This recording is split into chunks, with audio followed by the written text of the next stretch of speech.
Bienvenidos. En la sesión de hoy vamos a adentrarnos en la figura y el pensamiento de don José Ortega y Gasset, pero no lo haremos para analizarlo como un sistema filosófico abstracto, encerrado en sí mismo, sino para entenderlo como lo que realmente fue, un proyecto vital, un proyecto deliberado para la reforma intelectual y moral de España.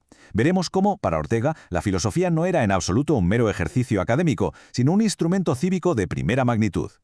Para poder comprender la totalidad del proyecto orteguiano, es absolutamente fundamental que partamos de esta confesión. Fíjense bien, porque esta frase no es una hipérbole retórica, es literalmente la clave de bóveda de toda su existencia. Aquí se funde en su vocación más íntima, que es la búsqueda del pensamiento claro, con la firme convicción de que ese ejercicio era, por encima de todo, un servicio inexcusable a su país. Toda su trayectoria, por tanto, se nos revela como el cumplimiento de un profundo, de un ineludible deber cívico. Bien, para articular nuestro análisis seguiremos el recorrido que pueden ver. En primer lugar, definiremos esa figura de Ortega como filósofo y ciudadano. Después, abordaremos su diagnóstico del problema de España y la solución que propone, la europeización. A continuación, profundizaremos en su método filosófico, el objetivismo, y lo pondremos en contraste con la visión de Unamuno. Y finalmente, reflexionaremos sobre el legado que nos deja como intelectual. Empecemos, pues, por el principio. Antes de analizar las ideas de Ortega, es crucial entender cómo se veía a sí mismo, cuál era su concepción del intelectual y de su papel en la sociedad. Porque es este marco, esta autocomprensión, la que da sentido y coherencia a toda su obra posterior. Ortega encarna a la perfección la figura del intelectual moderno, un producto genuino del espíritu de la Ilustración. ¿Y qué significa esto? Significa que no es un simple especialista, un académico encerrado en su torre de marfil. Es alguien que desde la más absoluta libertad de conciencia asume una función pública. Su única herramienta es la palabra, sí, pero es una palabra que busca agitar conciencias, crear opinión y sobre todo educar. Su gran misión es forjar un nuevo tipo de ciudadano, un ciudadano cívico, culto, emancipado de viejas tutelas ideológicas o religiosas y capaz por fin de ejercer la razón de una forma argumentativa, crítica y tolerante. Y este compromiso, esta vocación de servicio, no es una mera declaración de intenciones. Se manifiesta a lo largo de cada una de las etapas de su biografía. Nace en una familia de la alta burguesía liberal ilustrada, muy ligada al periodismo, lo cual marca profundamente su visión del mundo.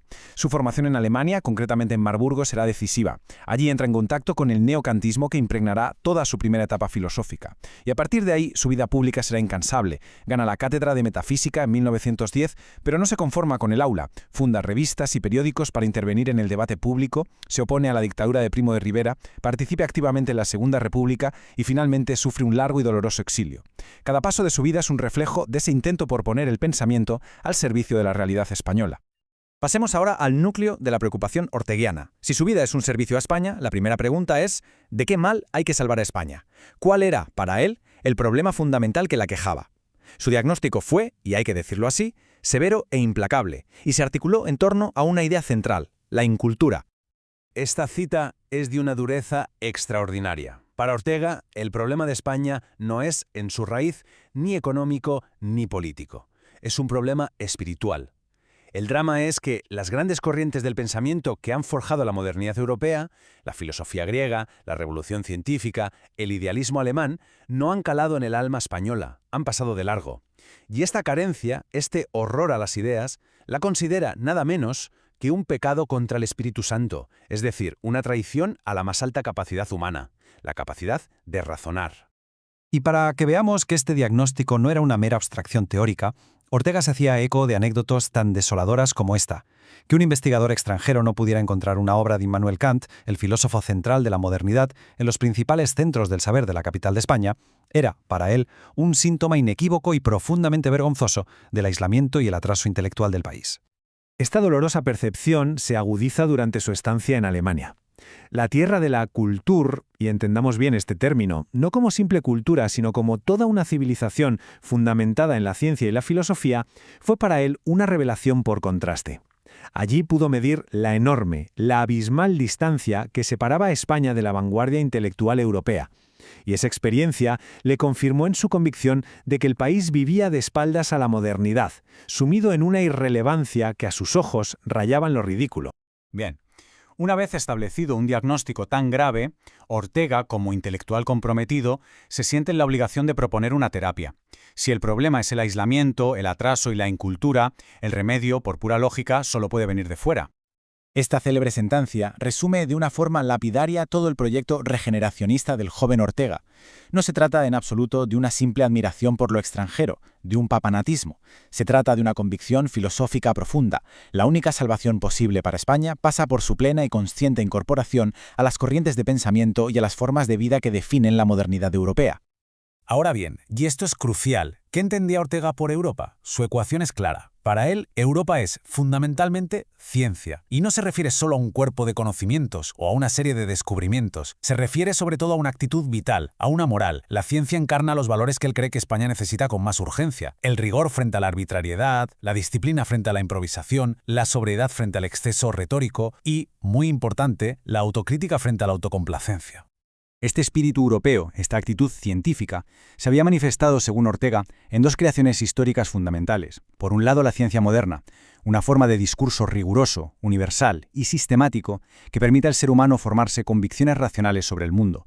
Y por otro lado, como consecuencia directa, la democracia liberal, un orden político que, en total consonancia con ese espíritu científico, promueve valores como la tolerancia, la convivencia cívica y el libre desarrollo de la personalidad de cada individuo. Ambos eran, para él, los frutos de la razón que España debía importar y asimilar. De acuerdo.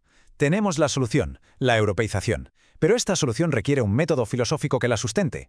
Ortega lo encontró en lo que podemos llamar objetivismo, una postura que se oponía radicalmente a lo que él percibía como el gran vicio nacional, el vicio por excelencia, el subjetivismo. Este es el grito de guerra de su primera filosofía. La vida española le parece un naufragio en el agua turbia de las pasiones, de las opiniones arbitrarias, de las querellas personales. Frente a eso, Ortega propone un ancla, las cosas. ¿Y qué son estas cosas? Son la cultura, la ciencia, el arte, en definitiva, el orden universal de las razones, un ámbito de objetividad que está por encima del capricho de cada individuo y que nos obliga a todos a disciplinarnos, a argumentar, a convencer y a reconocer la verdad allí donde se manifieste, nos guste o no. Esta llamada al objetivismo se traduce en toda una pedagogía. Ortega va a distinguir entre dos yoes que habitan en cada uno de nosotros. Por un lado, el yo individual, que es nuestro yo natural, espontáneo, sujeto a pasiones, gustos y caprichos. Por otro lado, el yo genérico, que es el yo que ha sido educado en la disciplina del universal, aquel que no sigue su parecer sino la ley universal de la razón y que por tanto es idéntico en todos los seres humanos. El proyecto orteguiano es en esencia un gigantesco esfuerzo educativo por lograr que en los españoles prevalezca su yo genérico sobre su yo individual. Como es lógico, un proyecto tan definido, tan racionalista y europeísta no podía sino chocar frontalmente con la otra gran figura intelectual de la época, don Miguel de Unamuno. El enfrentamiento entre ambos representa el gran drama intelectual de la España de principios del siglo XX, el drama de dos visiones de país absolutamente irreconciliables. Este conflicto encarna en realidad la diferencia de talante, de sensibilidad entre dos generaciones. La del 98, a la que pertenecía Unamuno, era de un temperamento romántico, trágico, con una profunda inclinación por lo literario y lo sentimental. En cambio, la del 14, liderada por Ortega, era de espíritu clásico, ilustrado y apostaba por el rigor del concepto y la claridad meridiana de la razón.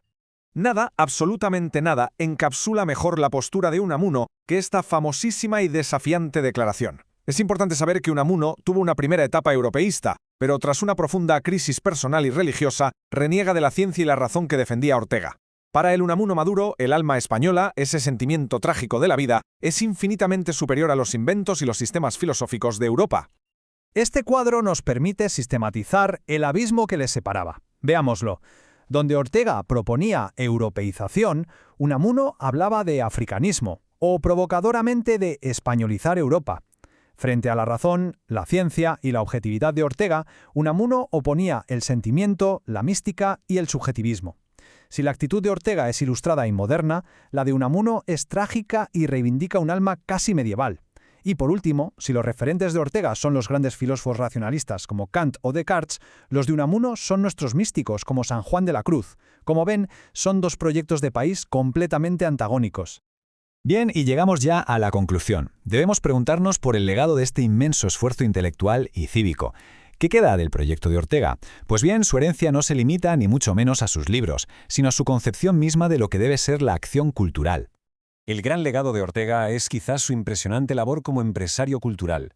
Comprendió perfectamente que para transformar un país no bastaba con la cátedra universitaria, era necesario crear nuevas plataformas, nuevas herramientas para sacar la alta cultura del ámbito académico y llevarla a la esfera pública. Por eso utilizó el artículo de periódico con una maestría inigualable, llenó teatros con sus conferencias y sobre todo fundó editoriales y revistas como la mítica Revista de Occidente, que se convirtió en la principal puerta de entrada de toda la vanguardia científica, filosófica y artística de Europa en España.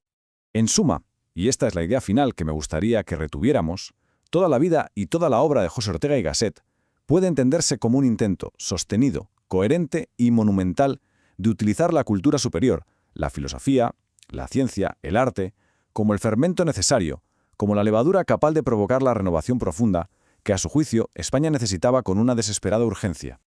El ejemplo de Ortega, su profundo sentido del deber cívico y su fe inquebrantable en el poder transformador de las ideas, nos deja con una pregunta ineludible y plenamente vigente. En un mundo tan distinto al suyo, tan complejo como el nuestro, ¿cuál es o cuál debería ser el papel del intelectual en la vida pública contemporánea? La pregunta, como pueden apreciar, sigue resonando con toda su fuerza. La reflexión queda abierta. Muchísimas gracias.